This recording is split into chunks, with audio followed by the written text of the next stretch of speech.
blue side, they don't have to do anything like any gambles in terms of like the Zeri Wukong trade. LGD being incredibly respectful, just taking those both off the board.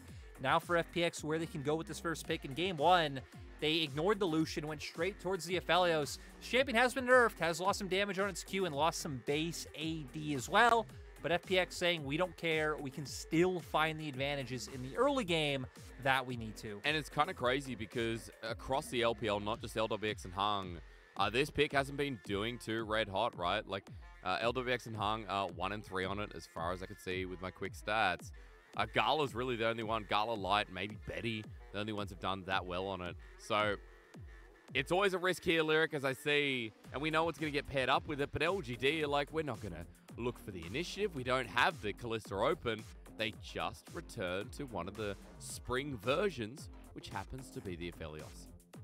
Yeah, typically, right, the Aphelios Renata being what we see come out in response to Lucian Nami. They could look to pick jungler now, which is what they do, bringing out the JinJiao, since, right, you can wait, let FPX show support in jungle first, you get your priority jungle, and you still get that favorable matchup down in the bottom lane for your support role. So you'd expect the Nami to come out. I feel like Hung has looked really solid on the Nami. Again, they had a phenomenal performance up against JDG, where his bubbles were just so on point in leading FPX to a win.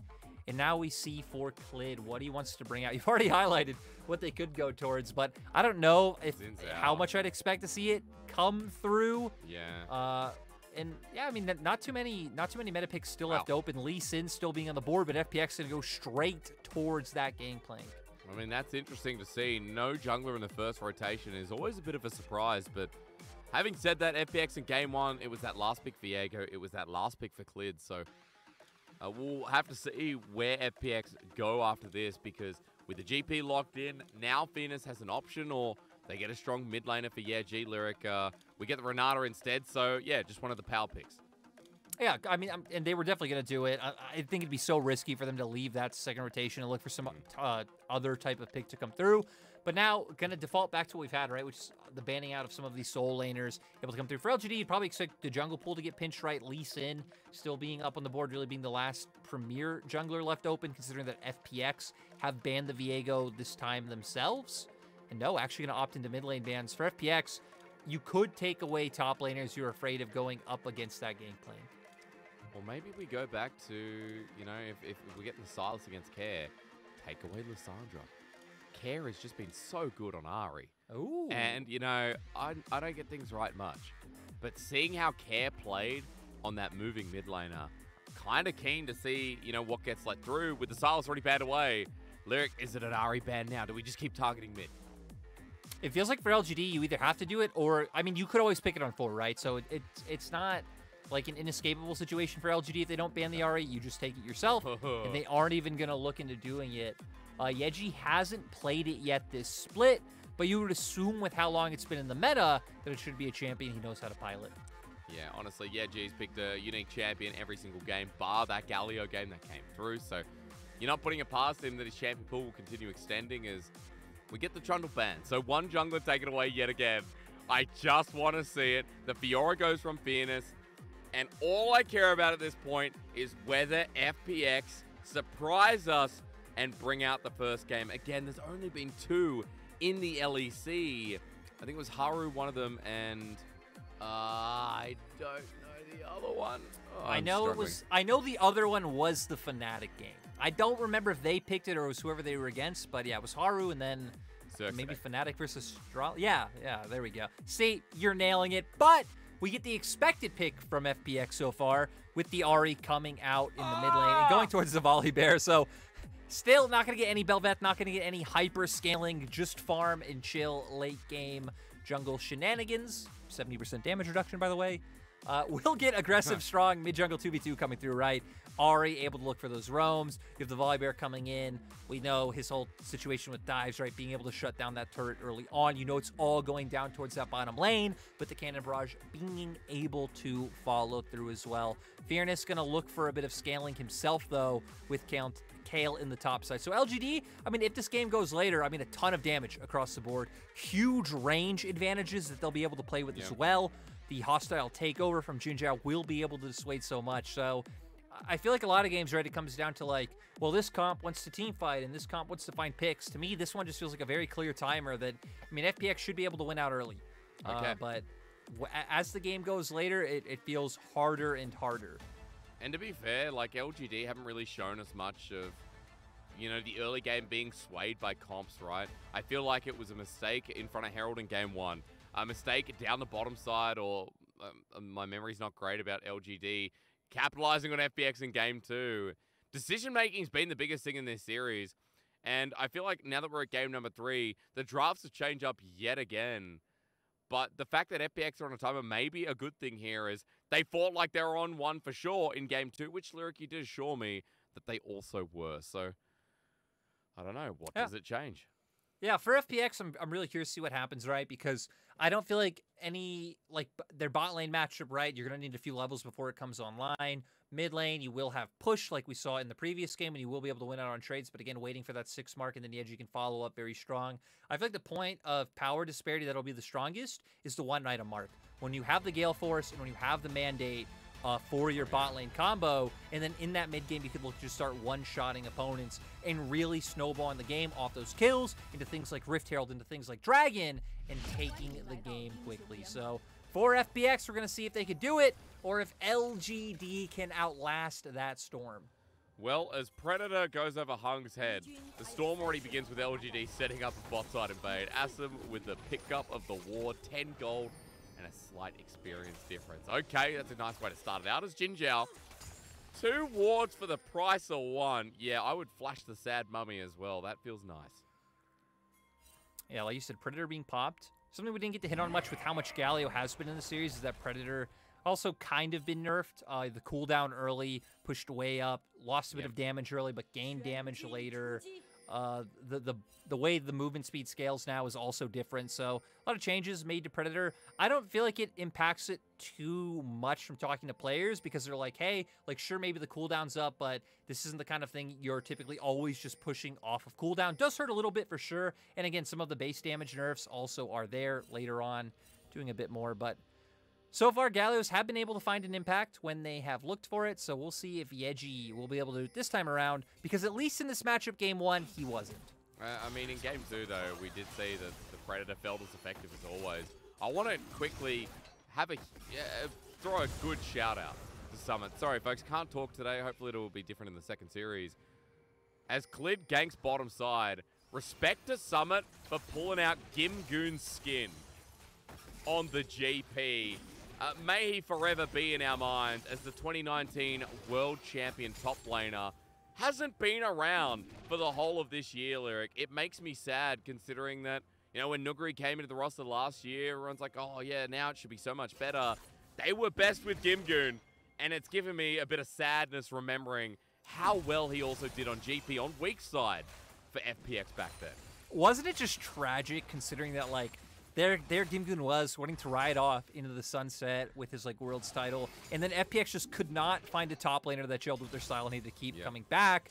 But we'll stop praising Gimgoon and his legacy, because Clid should be able to find this. Ignite goes down. Lwx and Hung have taken the worst trade, but Assum's going to get leaped on instead. It's JinJiao. The flash from Clid. The bringer brings down the thunder again, and Clid getting first blood is perfect timing for FPX. And when FPX are down in the dumps, they go back to what is familiar. Get your bot lane on something aggressive. And then, I mean, Clid, right, was looking for, like, the one camp and then gank. Wasn't able to do it. Clears out his Krugs, then able to find it after doing 2. Shadow going to try and punish this because he does have Prio in mid lane and knows he has a level advantage over Clid. Is looking for the aggressive counter jungling. Well, he's going to have a level advantage for now. And Shadow bringing Yeji makes this a party of 2 for 1. As most of the small raptors stolen away, Smite comes down and Clid returns to level 3. Shouldn't say returns at least for this game, as Shadow will take still a couple of camps away. So you can see that Clid is down CS for the time being. Scuttle on the bottom side of the map will be given over, and Clid wants to double down. Yeah, Clid's coming back. Maybe even reading, expecting the play of Shadow. Help them out, but not going to be able to find anything. Yeji making his way around as well. Predator's been used. So now that it comes in, I mean, Clid hopping out of vision, but for LGD, this dive, as soon as they see Clid, it's like, nope, We're not going to take this with a Volibear at level 3 with stun, with Sky Splitter. Screw that. LGD back away. I mean, right, even theoretically, like, you always could just TP Kayle in and look to answer, considering it would be under their own turrets, and that could have gone really bad for LGD, so I'm happy that LGD opt into backing off. Okay. As, yeah, I was going to say, we get a full vision toggle, seeing everything that is up.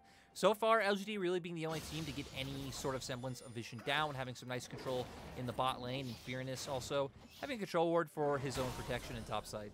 Needs it at this point. Summit doing pretty well in the lane. A small CS advantage, but we know that Kayle will be ranged soon, so we can talk about it then. At least for now, Shadow, who's still level 3. He might have a CS advantage over Clid, but both of these junglers have no camps really under their belts. And as Clid hangs around here, Shadow, he's just hoping that FPX's bottom lane missteps, but they're playing it close to the chest. Yeah, because of the, you know, dive that almost happened, LGD got the wave into turrets, so they knew the bounce back was going to come through. So angling Shadow in that bottom lane, hoping they could punish the bounce that they were able to get through. Like you said, FPX's bot lane, paying their respect, not going to overstep too much, and everything just going to back off in the end. We do see both teams kind of playing up towards the top side right now, but Yeji still doesn't have that level 6. Yeah, he doesn't. Hung actually made a roam as well on the side of our screen, but stopped on a ward. And LGD, knowing that, it was Yeji who had full information and just backed off. So, again, good warding from LGD. You used that as an earlier point. And we've got to return to what we know about this game as everyone starts hitting 6. As JinJiao might be caught out as well. I can pull that on you in a second, Lyric, as Handshake pulls in Clid. Sky Splitter damage. Oh my god. The bailout there, though, and Assum, he will get a reset in the nick of time. But further forward, Care finds himself at 6 at the perfect time himself. Now with the Spirit Rush down and the Charm coming through, Lwx wants a kill. Shadow's a couple shots away and a double kill goes to Care. Once again, this guy stepping up massive on his favorite champ. And this is why we say it feels like the one champion that you really shouldn't give care. Feels like he just impacts the map in the game more on Ahri than on anything else. Things almost looked good for LGD in the start of this exchange. We see their bot lane roaming up, trying to find this pick on Clid, knowing they have numbers advantage in the area. Clid doing a decent amount of damage, but bailout does come through. Guarantees he gets up on a dive! And Care flashing away immediately, but yeah, G on the return path, the wins the war, shuts him down, and I just complimented this mid laner. Yeah, G comes in with the biggest yeah boy we've seen this game. Yeah, I wonder what FPX were thinking in terms of setup coming into this play, because we were in the replay. I'm not sure if maybe Yeji coming maybe directly through base or what. Like, why Care wouldn't expect the follow-up to be there from the side of LGD, but it was there. He gets punished, and LGD able to keep this game competitive. Well, somehow. Oh, bubble misses. Unfortunate, but Handshake, that doesn't, so LGD with the upper hand as Hung's running for his life. Assum with the red and white, making everything all right, but Clid comes back in, the bear slaps down, and unfortunately, Assum hits the ground. Yeah, FPX able to find a return kill now, can get this wave in and at least try to deny Assum something. But luckily, we do get to see how it happens, so, I mean, yeah, FPX angling for this play. You look where Clid is, still nowhere close, and I mean, Yeji actually was in mid, so just walked through his own jungle, followed up. Really weird play, I think, coming out from FPX, coming out from Care overall. FPX, off the back of the kills they just got in bot lane, though, are going to be able to pick up this dragon, but it potentially could set up for LGD to get control of topside for Rift Herald first. So quick state of the game before we get towards the Herald. It's 1k gold lead for FPX after the plays, but a close contender here now that LGD also have a fed mid laner. They've got Shadow who's just hit 6, and remember, you also set a timer on this team, Lyric, saying that with Kayle, with Aphelios, there's so much late game damage, there's so much all-in potential as well.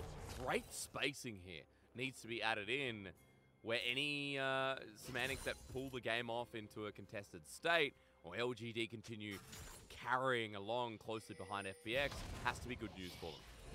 Yeah, for LGD, they definitely have the range, able to come out from the Aphelios, from the Kayle, and then just being able to dissuade with JinJiao's ultimate coming through. And it still gives space for Shadow and Yeji to look to jump in to Lwx, because you just have so much peel between the Renata and the Kayle for the Aphelios to be able to do well. So definitely having the tools to do so far. We talked about for FPX, right, their big spike being their mythics coming out for their bottom lane. So those still aren't there, so we still have time for FPX to really look to just to blow open this game. But LGD gonna look to try and find a pick on the care, but Yeji not able to do it. Yeah, nah. A bit in the yeah, mid lane nah. there. Yeah, you got it. You got it. You know, I specifically sat there with Atlas at MSI and had him like grill me to get it down. Well, he said it's all on the yeah. Well, I was gonna say it's all what it ends with. I mean, it's not about the accent. Are you talking about the meaning? Yeah, nah means nah. Nah, yeah means yeah. Means it's yeah. simple. Yeah. Yeah, that's right. Oh no, but that part's easy, right? It's all about the pronunciation that you gotta nail. Yeah, hey, as people who've spent a lot of time trying to speak Mandarin, we know that well. That's true. Australian's harder than Mandarin. It doesn't have any rules or regulations or makes any sense. Honestly, down here, we don't ride on scooters. We ride on kangaroos. We have pet drop bears, also known as koalas. And now with Cullen coming out in the bottom lane, Lwx emulating what a good time Bunnings could be. What do I mean by that? Well, you pill up your hardware there and you find discounts every single day. And the ads are done by staff members who don't get paid. So. And you go to the local Maccas, you buy some berry floss, and then you follow it up with the bottle O. Shadow. Let's go. Gets bubbled. Okay, well, I've spent enough time around Australians. Hey, different breed, different race. LGD racing for the bottom lane turret. Look at topside. Clid committing for the Herald. But with Yeji moving down, FPX and Lwx and Hung have to pay the respect here. Hung's not even level 6 too, so this makes it so dangerous. No, I do at least like from Care that he was like playing keep away with Yeji standing right in front of his face, making it so he can't just look for that free ultimate down into bot lane, so FPX's bot lane can look to back off. Then with the push in mid and the threat of the Rift Herald available, you instantly pull Yeji back to the lane and dissuade the bot lane play from happening, because now Clid and Care would actually have been the members able to move first. So for LGD, not able to find too much off of it, but still, right? I mean, you have some plates on your AD carry. You're, we'll say, even in CS. Like, maybe they'll end up, like, 3 minions ahead once this wave gets pushed in and LGD's bot lane makes it back. But ultimately, still even coming across the board in terms of, like, mid-bot lane matchup. Even the tiny bit of gold coming through, right, I think could even be chalked up to things like having the GP up in top side for FPX. I mean, the CS being even up there, also a good news story. When Fearness was losing out a lot in the pre-6 early lane. And we've got Dragon coming up in a minute 30 as well. Just note that we're at 11 minutes. Teleport's not unleashed at this point in the game. But LGD kind of feel unleashed themselves with their ability to get close to matching these first mythics. The only one out on Summoner's Rift right now, actually, is going to be Lwx's. Fearness is slapping away. Summit, that's got to hurt. Fearness doing pretty well, and naturally, the range is just coming into effect. Right, I mean, once you hit that level 6 point, just laning on Kayle becomes so much easier with the range that you do pick up. And like you highlighted, I mean, LGD very close to their mythics. The only one for FPX being the Gale Force feels like it could be an opportunity for them to find a kill. Just, you know, the added distance you're able to travel, the burst able to come through. The thing that's preventing that from happening is that LGD, JinJiao now being on level 6, you can't just dash into that hostile takeover. LG would be able to win out very easily, but potential skirmish in mid. Potential, but Spirit Rush used here. 30 seconds before the Dragon. That's kind of big. Care not having the ultimate available. He clears out mid-wave. The last of Spirit Rush will be used to engage setup with the charm forward, but Clid not showing himself. At the very least, LGD's play there gives the net advantage here with an ulti down. And net advantage going on their side. And, I mean, for them, when we've kind of hit on, right, the Aphelios to Kayle, that they're fine with some inaction coming through. Not too bad of a trade, but FPX going to try and force something here with the fact that Clid's coming bot with the Rift Herald. Dragon going to be up in 2 seconds as well, so trying to cement themselves some priority for this objective. Okay, it gets popped down. Lwx and Hung desperately need the gold here. Remember that he's got a Gale Force, one of the few mythics in the game, as gold spared evenly between Clid and Lwx. Herald going to look for one more piece of the plate as well as Clid in the river by himself. Shadow jumps on with the Sky Splitter buying some time, but LGD unable to find that pick while he was separated, and Dragon just going to sit there and look at them in the face for now. Everyone feeling a bit skittish. Yeah, both teams. I mean, LGD making the adaptation, just sending JinJiao and Shadow to river first to get vision down, knowing that FPX are going to try and contest them through the bottom lane. So I like that LGD were able to establish some semblance of control in river to make sure they can test this objective. And Yeji coming on the Clid, flank. again, just walks up. Clid literally just walked up and did it again. Shadow, close your fridge as Yeji flashes over the wall, and with a cannon barrage advantage, with LGD apparently not knowing how to smite, or at least get close to it, Clid steals it again. If he does it one more time, I need you to start singing some Britney Spears. Oh, yeah. Oh, is that fair? That's fair. Orbside did it again. Is that the reference we're going for? I don't know any other Britney Spears songs. I give you Nikki Webster. That's it. That was my teenage crush. I feel like that was the only one you needed to know, but hey, point is FPX, 2 dragons in their pocket for now. And right, with the fact that they were able to get that Rift Herald down, they were able to get some more gold into the pockets of the FPX spot lane. They're very close to breaking down this turret. We should have recalls coming out soon. Imperial Mandate will be on Hung. This is where you can start putting this Lician Nami duo in mid lane and looking for those aggressive dash-ins, throw all the Nami abilities under the Lician, have the burst ready and available. We'll see here exactly what happens as, yeah, I mean, Clid just walks in with the smite, able to get it down. Shadow not smiting in time, actually saves it for it. Looks like he smited Clid once the fight did begin. And it'll just be easy as that for Clid. Clid nailing these smites today. Yeah, he is. The one thing you can say is this jungler of FPX, his objective control has been pretty nice. As FPX in this third and final game looking pretty nice themselves with the steal away from Dragon. With the timer being negated, Lyric, LGD, they don't have the Dragons under their wing. Too early objectives, excuse me, for FPX. And with that gold lead in tow as well, it feels like this mid game is going to be a bit more hellish for LGD than we first thought. Oh, 100%. Especially coming up to this Rift Herald. I feel like this is where FPX should be feeling really strong about a fight breaking through. They still don't have Clid's ultimate just yet, so, you know, if they could buy time, barring like getting picked off right here in enemy jungle, that'd be nice. To where for LGD, like, sure, you have everything up, but all mythics coming on the board for the side of FPX now. And it's Serrated Dirk on top for someone who has the ulti once again. A Herald in 15 seconds. Shadow will be the one to get the Scuttle Crab here. Unfortunately, no smite contest. Maybe Clid would have found that as well, but Clid on a ward, excuse me, Care on a ward in the mid lane. Assum doesn't have to grab him with that range in the Calibrum, but Care will be able to get out. Summit just pushing down in the bottom lane. He's going to pull someone here. He has Cannon Barrage available, so he doesn't mind if someone like Yeji comes to answer him. And his TP is going to be up in 14 seconds as well. So nice lane allocation coming out from the side of FPX. They have Clid and Care here to clear out the minions on this turret. Going to be a bit of damage for LGD, but still, both side lanes. Pressure, Sky Splitter again. Shadow not going to bend the flash or the Crescent Guard. Luckily enough, Summit could have contributed there too. So LGD getting pulled around the map a little bit. Summit continues to stay in the side lane. And look at Lwx right now, getting free time with the wave. Herald's going to start too. This is a very in-control FPX that we're seeing, and kind of calibrating their vision alongside it too. Yeah, and hopefully they do have that timer for Yeji's TP. It is just about to come up off cooldown, so potentially LGD can look for a skirmish here, and it looks like that's what they're angling to do. But Shadow not finding the angle yet. TP going to be burned down. Cannon Barrage hitting 3 people, but the rest of FPX are disengaging as Herald is close to getting smited away. Everfrost as well, cleared in front of the objective. Smite that takes it down. A good tidal wave, but Yeji going golden to come out for the culling is big as a hostile takeover. Even bigger here. Assum and JinJiao taking over this fight with the hero's entrance. Zoning off, but he dies before he can enact it. Summit comes in and peaks the mountain again. Even taking the Rift Herald. Here we go. Summit and Care have no care for LGD. Cleave him down, pierce him through. Everybody say it with me. It's parlay for LGD. Huge fight coming out from FPX. Clid guarantees the smite. Looks like Summit was able to pick up the Herald. Care and Summit also coming in on the flank. Opens up for them to just win out the fight.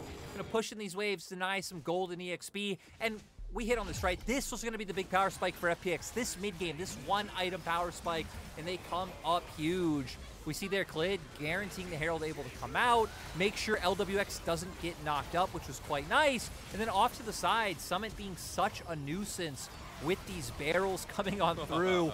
flash into the, damage from the passive, then with his Q able to come through. And sure, Clid goes down, you lose a couple of members, but nice by Kayle, able to find this window onto Assum. But screw that replay, we're going straight into some more action. And Summon now with the Collector bullies down JinJiao.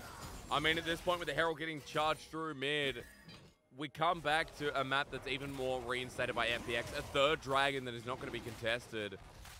And things are just looking from bad to worse for LGD. They're not going to get the time in this game as someone gets launched on, but with the barrel chain once again, the movement speed, the oranges, he's not taking enough damage. Aqua Prison comes in reverse, and Shadow can't follow up. JinJiao as well.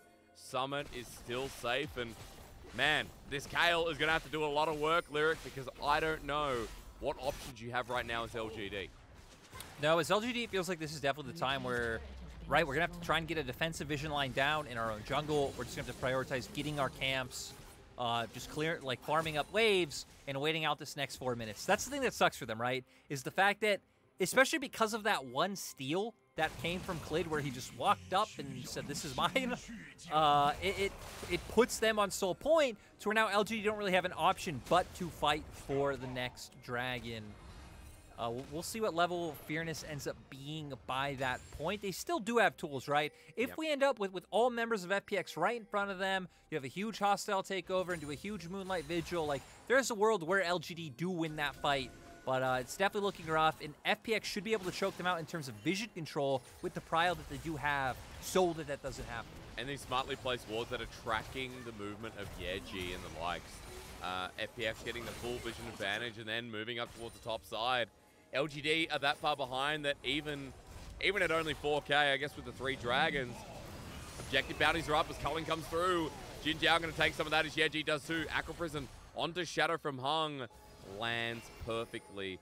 Hung once again having another good Nami game, and LGD still trying to spot out FPX as they move across the map. Yeah, FPX trying to get some vision in the stops. I do have some wards up here to spot out where the members of LGD are, so you can just keep making sure that Kayle can get this wave in quite safe.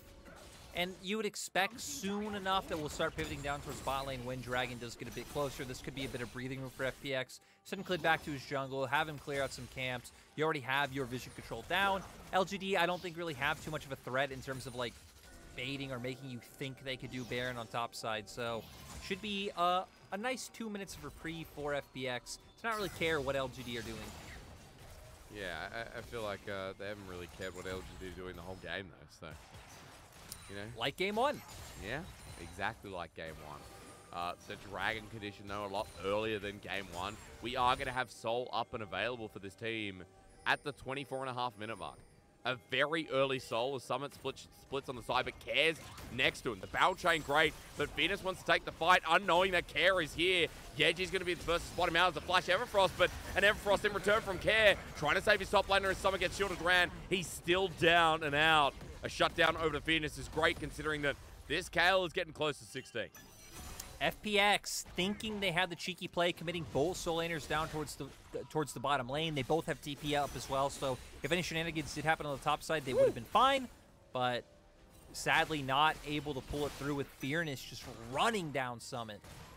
Our observer is just so cheeky, you know, highlighting the vis of control. I feel like LPL observers, we focus on the negative plays a lot more.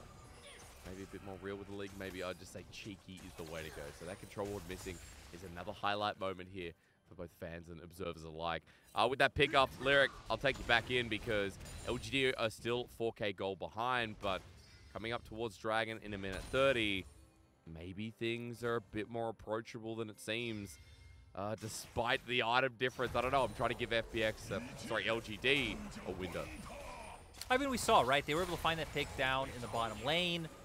Fearness right now sitting on level 15. Shadow. Clid still going in. Yeah, G for the response on top of Clid who gets knocked up. The Aqua Prison's a 2-man. Hung with a tidal wave as well. Absolutely amazing play from the support of FPX. Assum's going to be up next to the hostile takeover. It's flashed by Hung. No one else goes forward, but Hung on this Nami is saying surfs up. Wait, I did not missee that, right? Assum Gale forced in for that Moonlight Vigil, right? I don't think I missaw that. What a crazy play. What a crazy... even though it didn't work out, you know, there's a kill one over to their side. We'll call it hero play from LGD. Fearness pushing down in the bottom lane. You know what? You get LGD. Okay, well, we come into the replay. We know how it starts off, right? Shadow getting caught out by the members of FPX forces out Yeji's ult to come through. But that bubble into the tidal wave from Hung, beautiful, so FPX can go forward. And there was the Gale Force. Moonlight Vigil has the Infernum there as well to make sure he has more damage coming through. Again, plays like that, whether they end up huge or not, they look sexy, and we like those. We do like sexy here. It's the appeal, and LGD still not going down without a fight in front of this dragon. That's what they have to do. Lyric, in this fight coming up, I'm looking towards someone like Summit, believe it or not. Fearness as well. But we don't have ults on the side of LGD. That feels like the most important part, right? The Renata ult, the Moonlight Vigil able to come through to make sure that FPX can't just run into them. Well, maybe it doesn't matter because Yeji's going to use this opportunity to get a flank. In the meantime, on the dragon, the tidal wave comes through. Shadow flashing away. They need this dragon as Yeji spotted out. FPX are crushing as JinJiao's the first to go. Summit jumps into the backline, cleaves them. LGD deny the soul, but the game might just end off one single play. Jack Sparrow and his friendly neighborhood Fox take care of business again. And now FPX can be able to take down more turrets in the bot lane. It looks like they're moving up towards the Baron right now. So like you said, the map is FPX's. Dude, Summit has had a great series. Got to put it towards this guy. He's joined FPX. Everything just looks so much more volatile in a good way. It feels like the rest of FPX are performing better as well. Now, Game 2, granted, was a reflection on that. But Lyric, we rounded out with FPX dominating LGD, now on top of the Baron. Things are looking slick, and I wouldn't even be talking about the level 16 Kayle at this point. FPX had this game in the palm of their hands once again.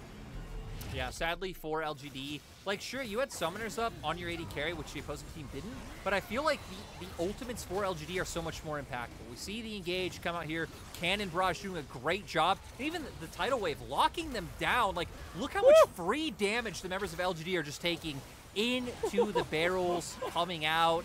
And I don't know, LGD taking way too much damage in that opening exchange allows for Care to now pop the Spirit Rush and just finish them all off with these kills. Seriously, huge Cannon Barrage, great tidal wave to come out from Hung, and then that one barrel just spelling disaster for LGD. I didn't even see it. I saw, oh, Summit got another kill, someone died.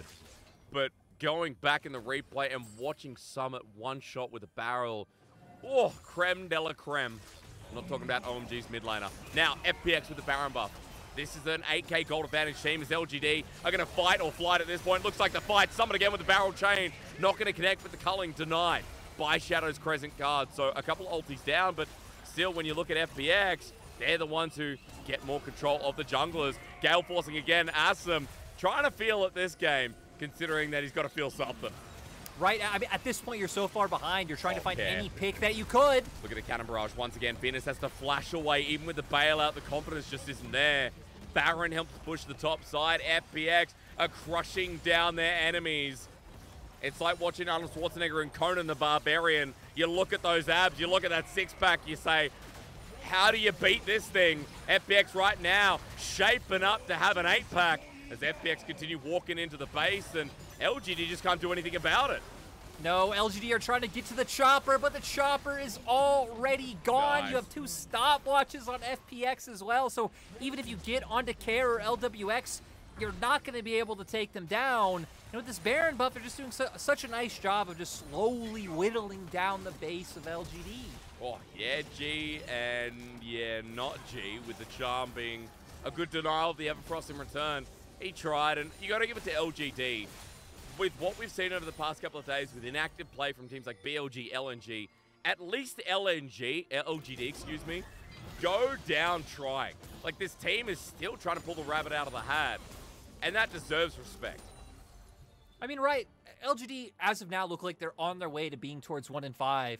Still towards, like, the bottom end of the LPL. I still feel like they look better than they did in spring. Like, they took a game off LNG. They took a game off of JDG. They beat anyone's Legends. They've now taken a game off of FPX. Like, this is a team who can make our mid and top tier teams sweat for a win.